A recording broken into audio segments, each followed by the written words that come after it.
అన్న చెప్పండి అన్న, ఎక్కడ నుండి వచ్చారు? నేను కోకాపేటలో ఉంటాను. కోకాపేట నుంచి ఇక్కడికి వచ్చారు పెట్రోల్ కొట్టించుకోవడానికి. ఆ, ఎందుకన్నా అక్కడ నుంచి ఇక్కడ కాక వచ్చారు? అక్కడ బంకులు లేవా? అక్కడ అన్ని ప్రైవేట్ పంపులు ఉన్నాయన్న.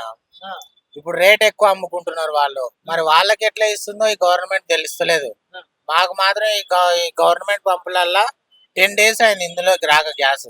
ఆ, 10 days లగడి కాపుల్లో నిన్న నైట్ లైన్ లో పెట్టుకుంటే పోలీసు వాళ్ళు ట్రాఫిక్ జామ్ అవుతుంది అనేసి పంపుని బంద్ చేయించు ట్రాఫిక్ వాళ్ళు. ఓకే. మళ్ళా నైట్ 10 గంటలకు కొడతామన్నారు. లైన్ లో పోయి పెట్టుకుంటే నైట్ కూడా బంద్ చేయించేసారు.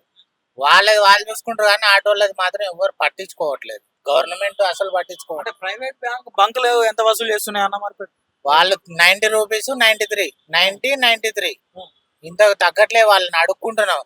2 రూపాయలన్నా తగ్గించి పోయాడంటే అసలు వాళ్ళు ఏం తగ్గం, మేము మీ ఇష్టం ఉంటే కొట్టుకొని లేకపోతే లేదు అంటారు వాళ్ళు. హిందుస్థాన్ పెట్రోలియంలో ఎంత? వీళ్ళు ఇండియన్ వాళ్ళు 67 రూపాయలు అమ్ముతారు అన్న. 67 77. ఆ, కొన్ని పంపులలో 77 కూడా నడుస్తుంది. మొన్న ఒక రోజు భారత్ పంపులో మరి ఎందుకు 77 అంత ఎక్కువ వసూలు చేస్తున్నారు అని చెప్పేసి అడిగితే ఏం చెప్తున్నారు? అడిగితే అక్కడ యుద్ధం జరుగుతుంది, షిప్పులు రావట్లే అని చెప్తారు. ఆ, వాళ్ళ సమాధానం అదొకటే. మీరు అంత పెట్టి మరి ఎల్పిజి కొట్టించుకుంటే మీకు నడుస్తుందా? ఆటో నడుస్తుందా? నడవట్లే. చేసిన డబ్బులు మొత్తం ఇప్పుడు గ్యాస్ ఇంతకుముందు 800 పెడితే ఫుల్ అవుతుండే. ఇప్పుడు 1600 1700 పోస్తే ఫుల్ అవుతుంది. డబుల్. ఈ ఓలా ఊబర్ కంపెనీ వాళ్ళు పెంచమంటే వాళ్ళు పెంచట్లేదు. ఎవరు పెంచక ఇప్పుడు ఆటోలో మా పరిస్థితి అల్ల పొల్లరంగా ఉంది. ఎంత వస్తాయన్న రోజు? నార్మల్ రోజు. మేము మామూలుగా నడుపుకుంటే 1500 మిగులుతాయి, 1600 మిగులుతుంది. వాటిల్లో ఇప్పుడు ఈ కొట్టడం వల్లనే మాకు డైలీ ఒక 500 600 మిగిలితే చాలు. అలాంటి సిచ్యువేషన్ ఉంది. బండి EMI నేను తిననీకి వస్తుంది ఈ 20 రోజుల నుంచి. ఈ మంత్ ఎందుకని మరి దేశంలో ఈ గ్యాస్ సంక్షోభము పెట్రోల్ సంక్షోభం ఎందుకు వచ్చిందంటారు? ఇంకా వీళ్ళకు పంపుల వాళ్ళని అడుగుతుంటే అది మా చేతుల్లో లేదు, అక్కడ యుద్ధం జరుగుతున్నందువలన షార్టేజ్ ఉందని చెప్తారు వాళ్ళు. దేశ ప్రభుత్వం చెప్తా ఉంది కదా, ఎక్కడ కూడా కొరత లేదు, మీరు ఎవరు కూడా భయాందోళన గురి కావద్దని చెప్పేసి కేంద్ర ప్రభుత్వం చెప్తా ఉన్న పరిస్థితి కనిపిస్తా ఉంది. మరి వాళ్ళు ఎంతవరకు ఉన్నా వాళ్ళ సేఫ్ చూసుకుంటారు. పబ్లిక్ టెన్షన్ పడొద్దు, సఫర్ అయితే. ఈ రోజు ఏమైంది, నిన్న మోడీ గారు మాట్లాడిన మాటల విషయంలో ఈ రోజు ఎక్కడ పెట్రోల్ పంపు అన్ని జామ్ అయిపోయింది. అంటే పబ్లిక్ ను వాళ్ళు ఆపి ఆపి వదులుతున్నారు. టెన్షన్ పడద్దు మీరు అంటున్నారు, టెన్షన్ పడాలి మీరు అని చెప్తున్నారు. అసలు ఈ రోజు ట్రాఫిక్ సిటీలో ఇంత ట్రాఫిక్ కారణం నిన్న మోడీ మాట్లాడిన మాటల వల్లనే ఈ గవర్నమెంట్. అంటే దేశంలో మళ్ళా కరోనా పరిస్థితులు రాబోతా ఉన్నాయి, మీరు అందరూ కూడా సిద్ధంగా ఉండాలి అని చెప్పేసి మాట్లాడుతున్నారు. మరి దీనికి ఏం చెప్తారు? అది ఇంకా మన చేతుల్లో లేదు, మన అంత నాలెడ్జ్ లేదు. ఇంకా పైన వాళ్ళు ఏం చెప్తే అది వినాల్సిందే. మొన్న లాస్ట్ టైం కోవిడ్ టైంలో కూడా ఎంతో సఫర్ అయినాం. సఫర్ అయి కోలుకొని జస్ట్ మొన్నటి నుంచి కోలుకుంటున్నాం. మళ్ళా ఇప్పుడు దీని వలన అసలు ఈ నెల EMI కూడా కట్టలేదు, పెండింగ్ లో ఉంది. ఎక్కడ పట్టుకుంటారా అని భయం అవుతుంది. అంటే ఈ పరిస్థితిని అదునుగా తీసుకొని కొందరు కృత్రిమ కొరత సృష్టిస్తున్నారు, దీన్ని అదునుగా చేసుకొని డబ్బులు నింపుకుంటున్నారు జేబులు అని చెప్పేసి మాట్లాడుతున్నారు. దీనికి ఏం చెప్తారు? ప్రైవేట్ వాళ్ళు చేసేది అదే.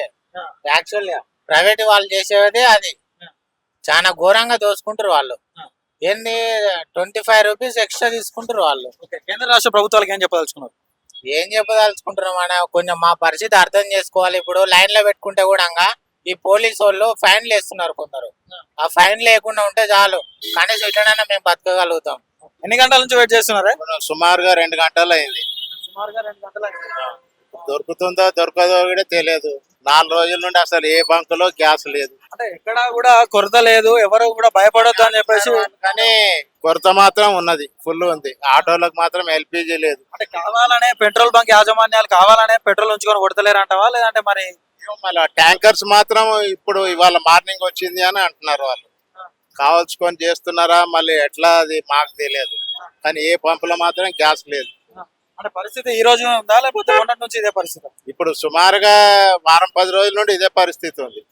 ఇప్పుడు ఎన్ని గంటలు వెయిట్ చేసి ఎల్పిజి కొట్టించుకోవాలా? ఇప్పుడు పంజగుట్ట పోలీస్ స్టేషన్ నుండి ఇక్కడికి రావడానికి 2 గంటలు పట్టింది. ఇంకా ఎంత 2 గంటలు పడుతుందో ఎంత టైం తెలియదు మరి. మరి రోజు ఎట్లా గడవాలి? మరి రోజు ఎంత కొడతావు నువ్వు ఆటో? గ్యాస్ దొరకకపోతే ఏం నడిపిస్తాం ఆటో? మరి ఇంట్లో పరిస్థితులు ఎట్లా, మరి జీవనం ఎట్లా గడవాలా? గడవాలంటే ఇంకా అది గవర్నమెంట్ ఆలోచించాలా. మాకు గ్యాస్ కొరత లేకుండా చేయాలి. కానీ ఏ ప్రభుత్వం వచ్చినా కానీ ఏం చేయడం లేదు. వాళ్ళు సెంట్రల్ గవర్నమెంట్ వాళ్ళు ఉన్నది కోట గ్యాస్ ఉంది, LPG ఉంది, పెట్రోల్ ఉంది అని అంటున్నారు. కానీ ఇక్కడ మాత్రం కొరత బాగుంది. అంటే ఈ రాష్ట్ర ప్రభుత్వాలు సప్లై చేయలేకపోతున్నాయి అంటవా లేకపోతే ఎట్లా? అది మాకు తెలియదు, అది మాకెట్లా తెలుసు. వాళ్ళు కేంద్ర ప్రభుత్వం వాళ్ళు మాత్రం సఫిషియెంట్ గా ఉంది అని అంటారు. మరి ఏం చెప్పదలుచుకున్నావు ఇప్పుడు ప్రభుత్వాలకి? ప్రభుత్వం ఆలోచించాలి. మా బీద వాళ్ళ పరిస్థితి, మాకు రోజుగా ఆటో తోలుతా గానీ మాకు పొట్ట గడవది. అలాంటిది ఏదో ఇట్లా 4-5 గంటలు పెట్రోల్ బంక్ లో వెంబడి ఉండాల్సి వస్తుంది. చెప్పండి అన్న, ఏందన్న ఎంతసేపు అవుతుందన్న ఈ లైన్ లో క్యూలు నిలబడి? పొద్దున 9 గంటలకు వచ్చినాం. 6 గంటలు నాష్టా లేదు, ఏం లేదు. 9 గంటలకు వచ్చినాం. 1 అవుతుందా 2 అవుతుందా 1:30 అవుతుంది. ఎందుకు ఇంత లేట్ అంటే ఏం చెప్తా ఉన్నారు మరి? ఏం లేదు, బండ్లు వైన్లు వస్తున్నాయి, అవి వస్తున్నాయి, అలాగే వేస్తున్నారు, ఇక్కడ వేస్తున్నారు. ఇక మా ప్రాబ్లం అది. గ్యాస్ దొరుకుతలే. ఇడికెళ్ళి వెళ్ళినా మాట వేరే పంపులో పోతే అలా గ్యాస్ అంటే ఇక్కడ ఎన్ని క్యూలో ఉన్నాయి కదా ఆటోలు, మరి వేరే బంకుల్లో అసలు పెట్రోల్ లేదా? అన్ని పంపులలో ఏదైతే పంపులు బంద్ ఉన్నాయో ఆ పంపులో గ్యాస్ లేదు. ఉన్న పంపులలో ఇదే పరిస్థితి. అందరు డ్రైవర్లది ఇదే పరిస్థితి. ఏందన్నా మరి ఇక్కడికే రావాల్సిన పరిస్థితి ఎందుకు? మీరు మరి బయట ప్రైవేట్ బంకులు కూడా ఉన్నాయి కదా, అక్కడ ఎందుకు పోతుంది? ప్రైవేట్ పంపులలోనే దొరుకుతున్నాయి. నా గవర్నమెంట్ పంపులు లేవు. గవర్నమెంట్ పంపులు బంద్ చేసేసినారు. ప్రైవేట్ పంపు గో గ్యాస్ లోనే దొరుకుతుంది ఖాళీ గ్యాస్. వేరే పంపులలో దొరుకుతలేదు. సూపర్ గ్యాస్ మే बहुत कम डाल रहा कहाँ डाल रहा. అంటే ఎంత వసూలు చేస్తా ఉన్నారన్న మరి లీటర్ కి? లీటర్ కి 30 రూపాయలు ఎక్స్ట్రా. లీటర్ కి 30 రూపాయలు ఎక్స్ట్రా అయిపోయింది. లీటర్ కి 30 రూపాయలు ఎక్స్ట్రా అయిపోయింది. మరి మీ ఇల్లు ఎట్లా గడుస్తుంది అన్న? మీరు ఎక్కువ ఎట్లా నడుస్తాయి, నడిపియాలి, తప్పదు కాబట్టి నడిపిస్తున్నాం ఇక అంతే. ఇప్పుడు ర్యాపిడ్ కూడా ఏం పెంచింది అయితే ఏం లేదు. డైలీ 350 రూపాయలు 350 రూపాయలు ఆటో కిరాయి కట్టాలి. మళ్ళీ దానికి గ్యాస్ పంపించుకోవాలి. 500 దానికే అయిపోతాయి డైలీ. ఇప్పుడు గ్యాస్ అంటే రేట్లు పెంచినప్పటి నుంచి 1000 రూపాయలు గ్యాస్కే అవుతున్నాయి. మేము సంపాదించిన దాంట్లో 1500 ఏం చేస్తాం? ఆటో కిరాయి కడతామా, గ్యాస్ పంపించుకుంటామా, ఇవన్నీ ఉన్నాయి బెచ్చరా. ఎందుకు వచ్చిందంటారు ఈ పరిస్థితి? ఎందుకు వచ్చిందంటారు? స్టాక్ లేదని అంటారు. మాకు ఏం తెలుస్తుంది? అదేదో బయట ఏమో కొట్లాటలు అవుతున్నాయి అంటే ఇక్కడ మాకు పరిచయం చేస్తారు. బయట ఏమో కొట్లాటలు అవుతున్నాయి అంటే కనుక మీకే తెలియదు. ప్రజలు ఎవరు కూడా పానిక్ అవ్వద్దు, భయాందోళనకు గురి కావద్దు, ఎక్కడ కూడా కొరత లేదని చెప్పేసి కేంద్ర ప్రభుత్వం చెప్తా ఉంది. మరి దీనికి ఏం చెప్తారు? ఏమి మాకైతే అంత ఐడియా లేదు. మేము వాడే పరిచయం అయితే మీకు కనబడుతుంది. ప్రస్తుతం మనతో పాటు ఒక వాహనదారు ఉన్నారు, వారితో మాట్లాడే ప్రయత్నం చేద్దాం. సార్ నమస్తే. నమస్తే అండి. చాలా లీటర్లు కొట్టించారు పెట్రోల్? నేను ఇప్పుడు 5 లీటర్లు కొట్టించాను. రోజు ఎంత కొట్టించేది? మామూలుగా ఎప్పుడైనా 5 లీటర్లు కొట్టిస్తాను. కాకపోతే ఏంటంటే చాలా చోట్ల నేను మార్నింగ్ నుంచి తిరుగుతా ఉన్నాను. ఎక్కడ చూసినా కూడా నో స్టాక్ బోర్డు ఉంది. సో పెట్రోల్ పంపులన్నీ నో స్టాక్ బోర్డుతో నిండడం వల్ల వాహనదారులు ఎక్కువగా మరి పెట్రోల్ దొరకదు అనే కంగారులో ప్రతి ఒక్కరు కూడా ఫుల్ ట్యాంక్ చేపిస్తారు. మరి దీని మీద ఒక ప్రభుత్వమే ఒక ఇమీడియట్ గా ఒక ప్రకటన ఇవ్వాలి. పెట్రోల్ అందరికి సరిపడా ఉందా లేదా, ఏదో ఒకటి ఇచ్చేస్తే వాహనదారులో ఉన్నటువంటి ఆందోళన తగ్గుతుంది. తద్వారా ఈ పెట్రోల్ బంకుల దగ్గర రద్దు తగ్గుతుంది. అంటే ప్రభుత్వ అధికారులు చెప్తా ఉన్నారు పెట్రోల్ ఉన్నది, ఎవరు కూడా పానిక్ చెందొద్దు అని చెప్పేసి మాట్లాడుతూ ఉన్నారు. మరి దీనికి ఏం చెప్తారు? నో స్టాక్ బోర్డులు కనిపిస్తున్నాయి కదా బ్రదర్. నో స్టాక్ బోర్డులు చాలా చోట్ల నేను మార్నింగ్ నుంచి చూశాను. చాలా చోట్ల నో స్టాక్ బోర్డులు ఉన్నాయి. ఏది పెట్రోల్ పంపులన్నీ నో స్టాక్ పెట్టారు. సో ఆటోమేటిక్గా ఏమైపోతుంది, పబ్లిక్లో ఆందోళన అనేది చెందుతారు కదా, అవి పెట్రోల్ దొరకదు అని. దొరికిన కాడ ఫుల్ ట్యాంక్ చేయించుకుంటున్నారు. సో దీని మీద ఏంటంటే గవర్నమెంట్ ఒకటి మా దగ్గర పెట్రోల్ సరిపడా ఉంది, మీరు ఎవరు కంగారు పడకండి, మీ యథావిధిగా మీ సాగించండి అని చెప్తే వాళ్ళకు కూడా కొంచెం కాన్ఫిడెంట్ వస్తుంది. దేశంలో పెట్రోల్ కొరత లేదు, ఇది కేవలం ఓన్లీ ఆయిల్ కంపెనీలకు, బంక్ ఓనర్లకు మాత్రమే జరుగుతున్న ఇష్యూ ఇది అని చెప్పి మాట్లాడుతూ ఉన్నారు. మరి ఏం లేదు బ్రదర్, ప్రతిసారి ఎక్కడ ఏమైనా జరిగింది అంటే మన దగ్గర పబ్లిక్ని ఇబ్బంది పెట్టే ప్రయత్నమే చేస్తున్నారు. ఇంతకుముందుకు మన కరోనా టైంలో కూడా చూసినాం. ఆక్సిజన్ కొరత లేదు, అయినా కూడా ఆక్సిజన్ కొరత సృష్టించారు. ఇప్పుడు కూడా మన దగ్గర ఏ కొరత లేదు, ఎక్కడ ఏమీ జరుగుతలేదు. మన మోడీ గారి ఆధ్వర్యంలో మంచిగా జరుగుతుంది. కానీ ఇక్కడ కొందరు కావాలని కొన్ని ఏదో పబ్లిక్ లో ఆందోళన అనేటువంటిది సృష్టించి దాని ద్వారా వాళ్ళు లబ్ధి పొందాలని చూస్తారు. ఇంతకు మించి ఇంకోటి ఏం లేదు. పూర్తిగా కేంద్ర ప్రభుత్వ వైఫల్యం అని చెప్పేసి బయట ప్రతిపక్షాలు మాట్లాడుతూ ఉన్నారు. మరి 100% తప్పు. కేంద్ర ప్రభుత్వం వైఫల్యం అయితే మరి గ్యాస్ ఎలా వస్తుంది? మనకు గ్యాస్ ఆల్రెడీ మనకు వస్తుంది కదా. గ్యాస్ సిలిండర్ మనకు ఆల్రెడీ నౌకల ద్వారా గ్యాస్ వస్తుంది, పెట్రోల్ కూడా వస్తుంది. కేవలం 2 నౌకలు వస్తేనే మన అవసరాలు తీరిపోతాయి అంటారా?